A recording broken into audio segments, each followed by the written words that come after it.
সন্দেশখালীতে ফের গ্রামবাসীদের সঙ্গে কথা বলতে গিয়ে অল্প হলেও ক্ষোভের মুখে পড়লেন রাজ্যের দুই মন্ত্রী সুজিত বসু এবং পার্থ ভৌমিক। এদিন রাজ্যের মন্ত্রী পার্থ ভৌমিক জানান, মুখ্যমন্ত্রী মমতা বন্দ্যোপাধ্যায় আপনাদের সঙ্গে রয়েছেন। তিনি জানিয়েছেন, আপনারা যে আন্দোলন করছেন তা একদম ঠিক। উনি আমাদের পাঠিয়েছেন যে আপনাদের সঙ্গে কথা বলে আপনাদের দাবিগুলো পূরণ করে দেওয়ার জন্য। একই সঙ্গে পার্থ ভৌমিক জানান, আপনারা 1 মাস সময় দিন, কি দেবেন তো? গ্রামবাসীরা জানান তারা মমতা বন্দ্যোপাধ্যায়ের সঙ্গেই ছিলেন এবং থাকবেনও। এরপর পার্থ ভৌমিক জানান, আপনারা 1 মাস সময় দিন, সব ঠিক হয়ে যাবে। কি বলেছেন পার্থ ভৌমিক, শুনবো। যে আপনারা যে আন্দোলনটা করছেন এটা ঠিক, মানে উনি আপনাদের পক্ষে। উনি বলেছেন মানুষ যেটা বলছে সেটা ঠিক বলেছে। দিদি বলেছে ওরা আমার লোক, ওরা ঠিক বলছে, তোমরা যাও, ওনারা যা বলছে সেটা শুনে ওনারা যা করতে বলছেন সেটা করো। দিদি সেই জন্য আমাদের পার্টি 1 মাস টাইম দিন, সব ঠিক হয়ে যাবে। 1টা মাস টাইম চাইছে, ঠিক আছে? দেবেন তো 1 মাস? 1 মাস দেবেন তো? 1 মাস সময় দেবেন তো? তবে এদিনই যখন রাজ্যের অপর এক মন্ত্রী সুজিত বসু আশ্বাস দিচ্ছিলেন গ্রামবাসীদের, তখন ক্ষোভ উগরে দেন গ্রামবাসীরা। একজন মহিলা বলেন, এত অত্যাচার হয়ে গেল কিন্তু উনি একবারও এলেন না। তো কত অত্যাচার হয়েছে, কিন্তু একবারও মুখ্যমন্ত্রী মমতা বন্দ্যোপাধ্যায় দেখতে আসেননি। রাজ্যের দুই মন্ত্রী পার্থ ভৌমিক এবং সুজিত বসুকে হাতের কাছে পেয়ে এই ভাষাতেই নিজেদের ক্ষোভ উগরে দিলেন সন্দেশখালীর মহিলারা। রাজ্যের দুই মন্ত্রী তৎক্ষণাৎ ড্যামেজ কন্ট্রোলে নামলেন। বললেন, মুখ্যমন্ত্রীর কাছে কোনোভাবে এই খবর পৌঁছয়নি। যখনই তিনি জানতে পেরেছেন তখনই তিনি তাদের পাঠিয়েছেন গোটা পরিস্থিতি দেখে এলাকাবাসীর সঙ্গে কথা বলে তাদের অভাব অভিযোগের কথা জানতে। একই সঙ্গে রাজ্যের মন্ত্রী পার্থ ভৌমিক জানিয়ে দেন, মুখ্যমন্ত্রী জানিয়েছেন তাদের এই আন্দোলনকে সমর্থন করেছেন মুখ্যমন্ত্রী মমতা বন্দ্যোপাধ্যায়। তিনি বলেছেন, এই আন্দোলন একদম ঠিক। মন্ত্রী সুজিত বসু আশ্বাস দিয়ে বলেন, আপনারা শান্তিতে থাকুন, সব ঠিক হয়ে যাবে। যে চাষের জমিতে নোনা জল ঢুকিয়ে মাছের ভেড়ি বানিয়ে দেওয়া হয়েছে সেই জমিগুলিও ফেরত দেওয়া হবে। এছাড়া এলাকার রাস্তাও তৈরি করে দেওয়া হবে। কি বলেছেন সুজিত বসু, শুনবো।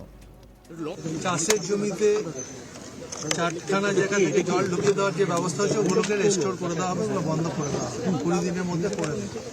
চাষের জমি ফিরিয়ে দেওয়া হবে, এটা আমাদের সিদ্ধান্ত হয়েছে। আর রাস্তাটা যেটা খারাপ আছে মন্ত্রী বলেছে, সেচ মন্ত্রী, সেই রাস্তাটা ঠিক করে দেওয়া হবে। আপনারা শান্তিতে বসবাস করুন। মনে রাখবেন, রাজ্যের মুখ্যমন্ত্রী হচ্ছেন মমতা বন্দ্যোপাধ্যায়, এটা মনে রাখবেন। তিনি আছেন আপনাদের সাথে, তিনি আমাদেরকে পাঠিয়েছেন। এরপরই একজন গ্রামবাসী বলে ওঠেন যে এত অত্যাচার হলো কিন্তু উনি তো একবারও এলেন না। কি বলেছেন ওই গ্রামবাসী, শুনবো। কোনদিন দেখতে আসে না, কি অত্যাচার হচ্ছে কোনদিন দেখতে আসে না, কি অত্যাচার হচ্ছে কোনদিন দেখতে আসে না, কি অত্যাচার হচ্ছে কোনদিন দেখতে আসে না, কি অত্যাচার হচ্ছে কোনদিন। এদিকে মন্ত্রী পার্থ ভৌমিক বলেন, ওনার কাছে কোনো রকম খবর তো পৌঁছয়নি। মুখ্যমন্ত্রী যখনই জানতে পেরেছেন তখনই আমাদের পাঠিয়েছেন। কি বলেছেন, শুনবো। ওটা তো জানতো না, উনি তো জানতেন আচ্ছা না। ধরুন আপনি আমার কথা বলেন, ধরুন আপনি এখানে বসবাস করেন, আপনি কি জানেন একটা লোকের বাড়িতে কি অত্যাচার হচ্ছে জানা সম্ভব না? উনি যে কোনো কারণে হোক এই খবরটা ওনার কাছে পৌঁছবে। যখন পৌঁছেছে সঙ্গে সঙ্গে আমাদের পাঠিয়েছে এবং বলেছে যে আপনারা যে আন্দোলনটা করছেন এটা ঠিক, মানে উনি আপনাদের পক্ষে।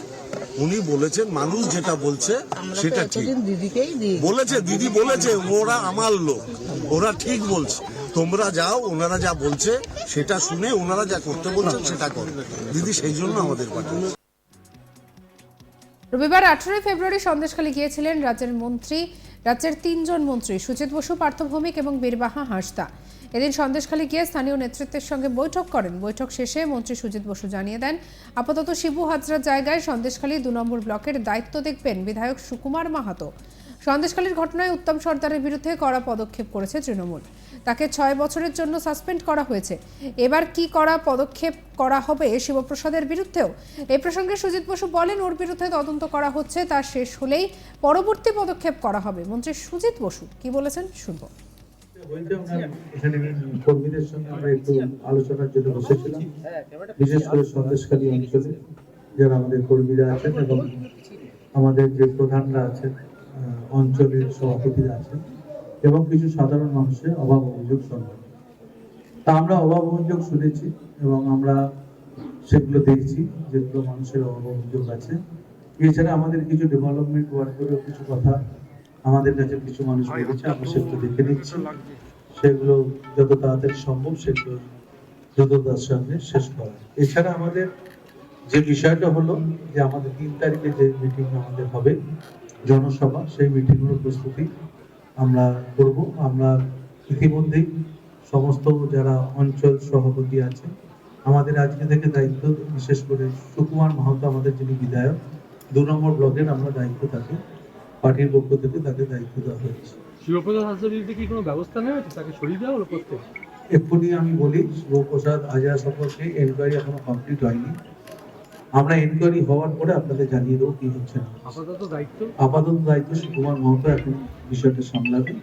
আর আমরা যেটা আমাদের যেটা বক্তব্য এই সুকুমার মাহাতো তিনি সবার সাথে আলোচনা করব। আর আমরা আবার আসবো সন্দেশখালীতে 26 তারিখে 3টের সময় আবার বসবো, বলে দেবো, আপনাদের জানিয়ে দেবো। আমরা বসবো, রিভিউ হচ্ছে এবং আজকে যেটা আজ দিয়ে দিলাম সেইটা রিভিউ করবো আমরা, যে আগামী দিনে এসে রিভিউ করবো। আর আমাদের যারা কর্মীরা আছেন, মহিলারা আছেন, তারা বাড়ি বাড়ি গিয়ে মানুষের সাথে উত্তম সর্দার, শিবু হাজরা যাদের বিরুদ্ধে টাকা না দেওয়ার অভিযোগ, সেই ব্যাপারে কি কথা হবে? আমি তো আগেও বলেছি, যদি টাকা ওরা ফেরত না দেয় দলের পক্ষ থেকে সেই টাকা আমরা নিজেরা চাঁদা করে সেই টাকা মানুষের ফেরত দিই। সন্দেশখালীতে 3রা মার্চ সভা করার কথা রয়েছে তৃণমূলের উচ্চ নেতৃত্বের। সভায় থাকতে পারেন মুখ্যমন্ত্রী মমতা বন্দ্যোপাধ্যায় এবং দলের সাধারণ সম্পাদক অভিষেক বন্দ্যোপাধ্যায়ও। প্রসঙ্গত, শিবু হাজরার বিরুদ্ধে গণধর্ষণের মতো গুরুতর ধারায় মামলা করেছে পুলিশ। শনিবার শিবু হাজরাকে গ্রেপ্তার করে নেজার থানার পুলিশ। জানা গিয়েছে, বসিরহাটে এক মহিলা গোপন জবানবন্দি দেন। এরপরই নাকি শিবু হাজরাকে গ্রেপ্তার করে পুলিশ। এদিন মন্ত্রী পার্থ ভৌমিকও জানান, উত্তম সর্দারের বিরুদ্ধে দল নিশ্চিত হওয়ার পরেই তাকে দল থেকে সাসপেন্ড করার সিদ্ধান্ত নিয়েছে দল। আর এদিকে এই নিয়ে কি বলেছিলেন পার্থ ভৌমিক, শুনবো। দলের যেটা আভ্যন্তরীণ তদন্ত চলছে তার পরিপ্রেক্ষিতে যেটা জানা গেছে, উত্তমকে সাসপেন্ড করা হয়েছে। আর শিবুর ব্যাপারে এখনো যেহেতু তদন্ত শেষ হয়নি, আলোচনা চলছে, লোকের সাথে কথাবার্তা চলছে, অতএব সেটা শেষ হওয়ার আগে কিছু বলা যাচ্ছে না। কিন্তু ওনার কাছ থেকে তো অনেকে টাকা পান।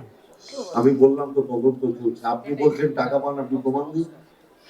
আপনি তো মুখে বললেই হবে না টাকা পান। আমরা তো দেখছি টিভির পর্দায় নায়িকা ভাড়া করে নিয়ে গিয়ে টিভির পর্দায় নাটক করা হচ্ছে। ওই অভিযোগ একটাও সত্যি?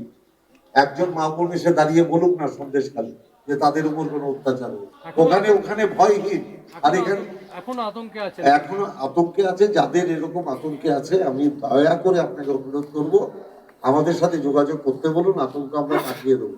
মানুষের মধ্যে আতঙ্ক থাকবে আর সেই রাজ্যটার নাম বাংলা হবে, মমতা ব্যানার্জি তার মুখ্যমন্ত্রী থাকবেন, এটা হবে না।